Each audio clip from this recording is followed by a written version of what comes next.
बिस्मिल्लाहिर्रहमानिर्रहीम। अस्सलाम वालेकुम। आज 110 दिन मुकम्मल हो गए हैं और इजराइल की तारीख में अब तक का वो कह रहे हैं कि ये जब से इजराइल का क़याम हुआ है हमारे लिए सबसे भयानक दिन है। और प्रेसिडेंट से लेकर प्राइम मिनिस्टर पूरा मुल्क वो कह रहे हैं कि इतना आज तकलीफ में है कि शायद कुछ नहीं। अब आप हैरान होंगे कि हुआ क्या है।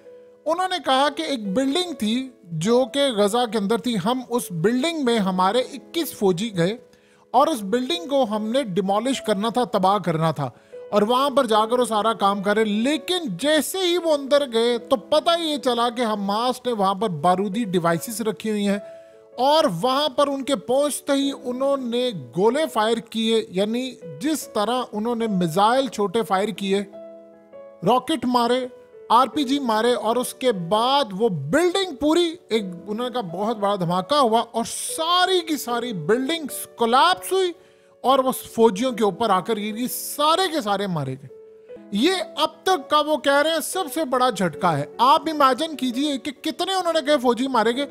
उन्होंने कहा कि 21 फौजी हमारे एक मारे गए हैं और चंद 7 जख्मी हमारे हुए बहुत बुरी तादाद में और हमने उनकी फैमिलीज को बता दिया। आप अंदाजा कीजिए कि हमला कितना बड़ा था कि अगर उन्होंने 21 अपने एडमिट कर लिया है तो कम से कम 60-70 उनके मारे गए हैं, लेकिन उन्होंने 21 एडमिट कर लिए। प्रॉब्लम यह है कि जब भी उनके फौजी यानी टैंक में 5-5, 6-6 कई टैंक वो तबाह करते थे और बहुत सारी चीजें उन्होंने तबाह की, तो उनमें तकरीबन एक दिन में कोई 30-40 फौजी मारे जाते थे और ये कहते थे कि जी नहीं वो हमने तो तकरीबन 2 फौजी मारे गए, 1 मारा गया, ये चक्कर इनका लगा हुआ था। अब चूंकि आकर वो बिल्डिंग गिरी है और वहां पर पता ये चल गया है और हमास से उसकी पूरी की पूरी फुटेज बनाई, वहां पर मीडिया को पता था सबको, तो पूरी की पूरी आप अंदाजा कीजिए फौजियों के ऊपर बिल्डिंग ही उनके गिर गई है। यानी ये अब तक का सबसे बड़ा झटका था इनके लिए और वो आज कह रहे हैं कि इजराइल की तारीख का सबसे भयानक लम्हा ये था कि आज पूरा मुल्क सोग में डूबा हुआ है और वो कह रहे हैं कि इतनी तबाही है हमारी कि आज से पहले हमने कभी अपनी इतनी तबाही नहीं देखी। और इस सूरत हाल में पूरा इजराइल इस वक्त सख्ते में। उनके प्रेसिडेंट ने यह बात की, उसने कहा कि दिल आज टूट गया है, यानी किरची किरची हो गया और अंदाजा नहीं था कि हमारे साथ ये दिन होगा। आप सोचे जरा कि जिन लोगों ने अपने 200 फौजी मर जाए तो कहें जी 5 मरे हैं, अगर 21 मरे हैं तो 70-80 उनके एक टाइम पर मारे गए हैं। और मसला ये है कि ये वो फौजी मारे गए हैं जो असल में उनके लिए यानी इतनी बड़ी गोलानी ब्रिगेड और ये तमाम जो ब्रिगेड्स हैं उनके बाद से अब तक की उनकी सबसे ताकतवर ब्रिगेड थी, तो वो लोग मारे गए हैं। अब हुआ क्या है? हुआ कुछ ये है कि उनकी अब फौज इतनी बददिल हो गई है कि उनके फौजी अब ये कहना शुरू कर दिए हैं कि हमारी मेंटल हेल्थ ठीक नहीं है, हमें मैदान जंग से बुला लो। और बहुत सारे जो उनकी यूनिट्स हैं वो मैदान जंग से भाग रही हैं क्योंकि आपको ये नहीं पता कि आप किसी भी बिल्डिंग के अंदर जाएंगे, किसी भी सड़क पर जाएंगे, वहां पर उन्होंने बूबी ट्रैप रखा हुआ है, उन्हें डिवाइसेस लगाई हैं। आप हो सकता है किसी जगह पर चल रहे हैं, आपके फौजी चाह रहे हैं, आपको पता ही नीचे बारूदी, आप पाँव रखते हैं उस पर से, फिर उसके बाद बूम हो जाता है और आप अगले जहां चले जाते हैं। अब तक का इसराइल को सबसे बड़ा वो झटका लगा है जो आज लगा है। देखिए इसमें असल में उनके फौजी मारे जाते हैं लेकिन उनके बड़े अहम तरीन लोग इसमें मारे गए हैं। ये इतने अहम तरीन लोग मारे गए हैं कि इस वक्त पूरा मुल्क सोग में डूबा हुआ है, वरना वो कभी नहीं करते। आप सोचिए इन्होंने हमास को पैगाम क्या दिया है। ये कह रहे थे कि हमने किसी सूरत डील नहीं करनी, अब पैगाम दिया है कि 2 महीने की जंगबंदी कर सकते हैं हम, यानी 2 महीने के अंदर आपको ये जंगबंदी मिलेगी तो आप हमारे साथ डील फाइनलाइज कर ले।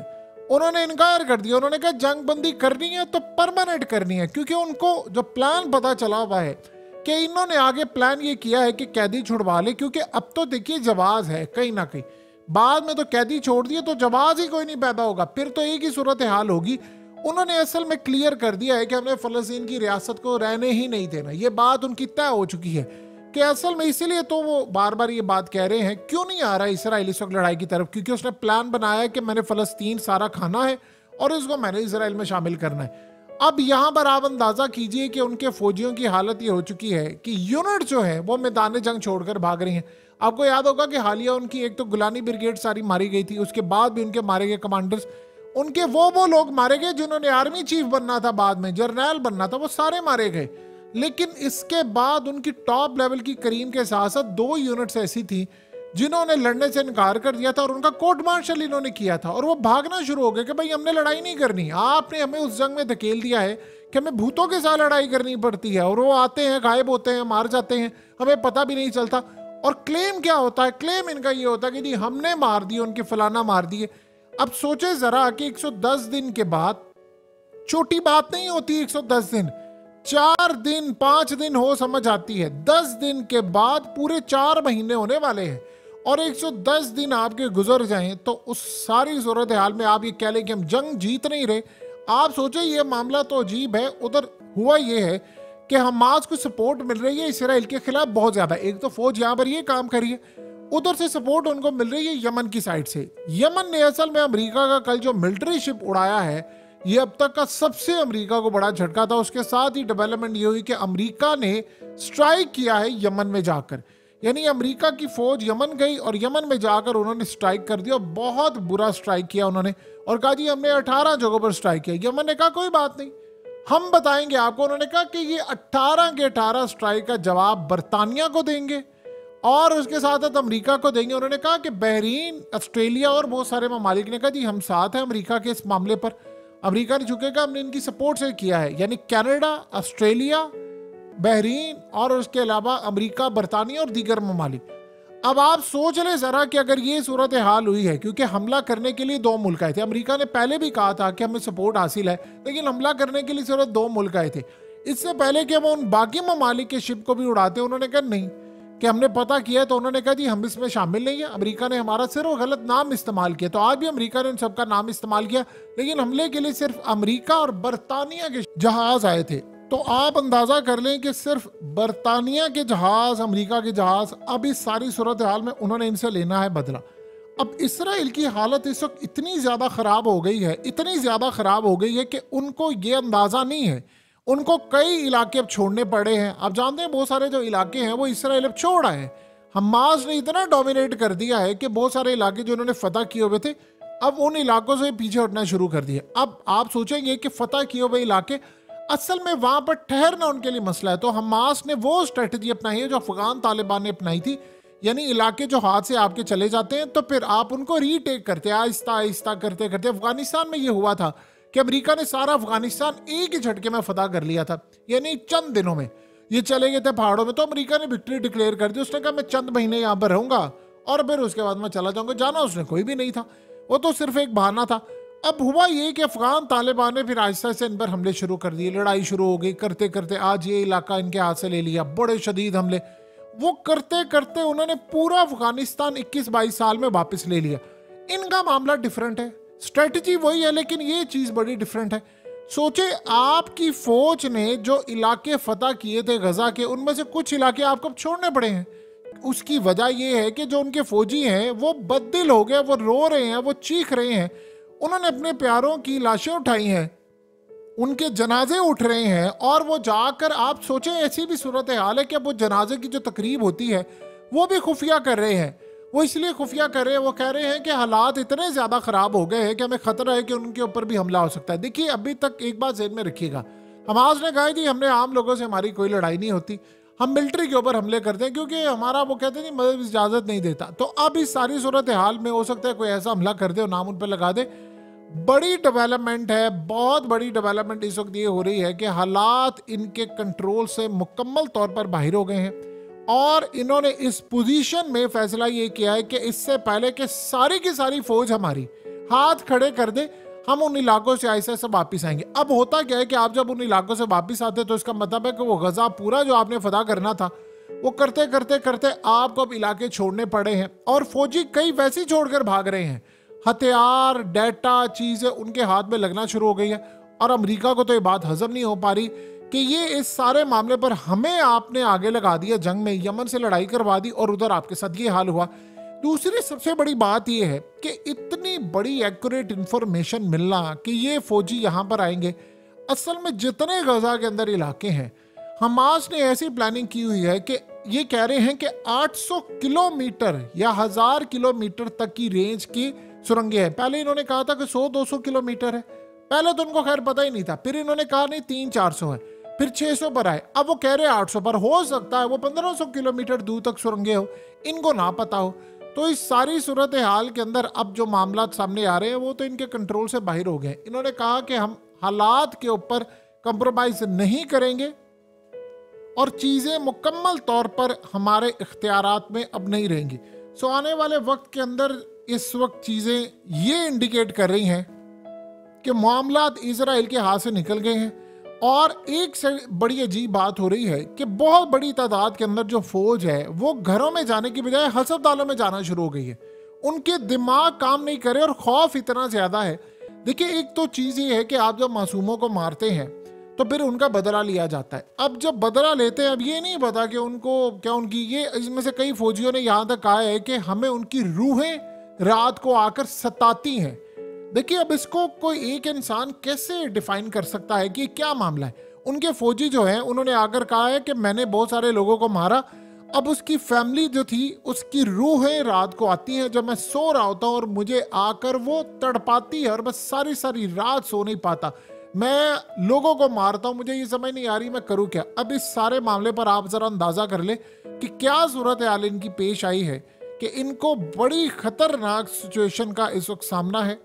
और अब सोचे कि इन्होंने जो लोगों को मारा है वो रूह कैसे इनको आकर तड़पा सकती है। इसका मतलब है कि मेंटल इलनेस का शिकार हो गए हैं। अब वहां पर वो रो रहे हैं। ऊपर से जब ये अपने फौजियों की, देखिए आप पूरी बिल्डिंग गिर जाना और इतनी खतरनाक लेवल पर जाकर आपकी बिल्डिंग गिर जाना तो आपके कंट्रोल से चीजें बाहर हो जाए तो आपने रोना नहीं है तो और क्या करना है कि आप जिस बिल्डिंग में गए, ये तो अभी बता रहे हैं ना दुनिया को 21 है, कम से कम 60-70 लेवल के फौजी इनके हाई लेवल के जो गिर गए, तबाह हो गए। तो बताए उसके बाद जब उनकी लाशें उठानी है, उनकी बॉडी से उठानी है, तो वो लड़ाई आपने क्या लड़नी है। उधर इजराइल ने काम ये किया है कि उन्होंने दबाव डालना शुरू कर दिया अमेरिका पर कि तुम हमले करो, जल्दी से इस जंग को अगले पैमाने पर लेकर जाओ। और अमेरिका ने भी साथ ये काम शुरू कर दिया। जो बाइडेन असल में इंतजार में बैठा हुआ है कि इसराइल में हो जाए इलेक्शन और नेतन्याहू वो इलेक्शन हार जाए। जब वो इलेक्शन हार जाएगा तो फिर उसके बाद उसकी कुर्सी चली जाएगी तो हम भी कोई पॉलिसी नहीं लेकर आएंगे। अब इन्होंने कहा कि आप जाकर बातचीत करें अवाम। और सबसे बड़ी बात यह है कि फौजियों के जो खानदान हैं उन्होंने नेतन्याहू के खिलाफ अब एहतजाज करना शुरू कर दिया कि तुमने हमारे बच्चे मारे हैं और हमारे बच्चों को मारना शुरू कर दिया है गलत जंग के अंदर। क्योंकि इसराइल की अक्सरियत ये बिलीव कर रही है कि ये जंग नेतन्याहू सिर्फ अपनी मर्जी से लड़ा है। तो आप यहाँ से अंदाजा लगा सकते हैं कि कितनी परेशानी इनके लिए लाहक हो गई है और इनके लिए क्या मसला है। ऊपर से मामला ये हुआ है कि हमास ने मारे हैं कुछ रॉकेट्स। अब वो रॉकेट आकर असल में ओपन फील्ड में ये कहते हैं गिरे हैं। वो रॉकेट भी असल में इनसे मैनेज नहीं हो पा रहे, यानी इनको ये समझ नहीं आ पा रही कि हम कैसे इन चीज़ों को देखें। हमारा वो सिस्टम है वो भी इसको रोक नहीं पा रहा। अब इन्होंने काम ये किया है कि इन्होंने जब इसकी तहकीकात करना शुरू की कि आया कैसे हमारे फौजी मर रहे हैं, क्या सूरत हाल हो रही है, तो अब तक की सूरत हाल ये बता रही है कि इनके पास क्रेडिबल इंफॉर्मेशन नहीं थी कि हमने ऑपरेशन कैसे करना है। ये असल में चले गए थे पुरानी आउटडेटेड इंफॉर्मेशन जो इनके पास ही कि हम आज की कैपेबिलिटी क्या है क्या नहीं है। वो तकरीबन 5-6 साल से इस पर काम कर रहे थे, वर्किंग कर रहे थे कि हमने इनके साथ किस तरह लड़ाई करनी है, इनको कैसे पागल बनाना है। अब वो कह रहे हैं कि अमेरिका को कह रहे हैं कि आप हमें इन्फॉर्मेशन दें और अमेरिका के पास खुद इन्फॉर्मेशन नहीं है, इसराइल के पास भी इन्फॉर्मेशन नहीं है। अब ये जो जंग है ये तुक्के की जंग लड़ रहे हैं वो, यानी असल में डे फर्स्ट से ये सूरत हाल थी कि इनकी लड़ाई थी हमास के साथ। प्रॉब्लम ये हुई कि इन्होंने बिल्डिंग्स गिराना शुरू कर दी, इन्होंने सब कुछ तबाह करना शुरू कर दिया। जब बिल्डिंग्स गिरा रहे थे, तबाह कर रहे थे, तो लोग इनसे पूछते तो ये कहते थे कि नहीं हम तो हमास के लोगों को मारे, पता ये चला कि आम लोगों को मारे थे। अब वो किसी जगह पर ये जंग नहीं जीत रहे। इजराइल का वो जो ख्वाब था वो सारे का सारा तबाह हो गया। देखिए, एक चीज़ इनको सबसे ज़्यादा खतरा है, जो नेतन्याहू और उसकी जो कैबिनेट है उसने कहा कि ये जो हम लड़ाई कर रहे हैं ये हमारे सर्वाइवल की जंग है। यानी अगर हम ये जंग हार गए तो उनका कहने का मतलब ये था कि फिर फ़लस्तीन के अंदर एक मूवमेंट उठ जाएगी हमास की क़यादत में, और वो कहेंगे कि अच्छा अब इलाके तो हमारे हाथ से चले गए थे तो हमने इन इलाकों को अब वापस लेना है। अब इन इलाकों को वापस लेने के लिए क्या सूरत हाल होगी? वो कह रहे हैं जी अब हमने इन इलाकों को वापस लेने के लिए एक बड़ी लड़ाई करनी है। ये इसराइल को अब तक का सबसे बड़ा झटका है कि ये इलाके कहीं वापस ना ले लें। और अगर इन्होंने इलाके वापस लेने के लिए लड़ाई कर ली कि चलो अब हमने इसराइल को हरा दिया तो हम कुछ भी कर सकते हैं, तो फिर तो इसराइल का वजूद जो है वो बरकरार रखना बड़ा ही मुश्किल हो जाएगा। सो इसलिए नेतन्याहू अब इनको कह रहा है कि जंग अगर हमने हारी तो हमारे हाथ से फिर सब कुछ जाएगा और इतना कुछ तबाह हो जाएगा कि हम हो सकता है अपना वजूद भी बरकरार ना रख सके। तो लिहाजा आप हमें ये जंग लड़ने दें। अब यही कहते कहते उन्होंने असल में जंग लड़ने की जो सूरत हाल है उसको अगले पैमाने पर ले गए। एक बात तो तय हो गई है अमेरिका और इजराइल के हवाले से कि ये जंग वो जीतने नहीं वाले। ना यमन से वो लड़ाई जीत रहे हैं, ना वो ईरान से जीत रहे हैं, ना वो हिजबुल्लाह से जीत रहे हैं और ना हमास से जीत रहे हैं। और जो जो इलाके फतह करे, अब ऐसे ऐसे इलाके जब छोड़ने पड़े हैं तो उनको पता चल गया कि हालात कितने खराब हैं।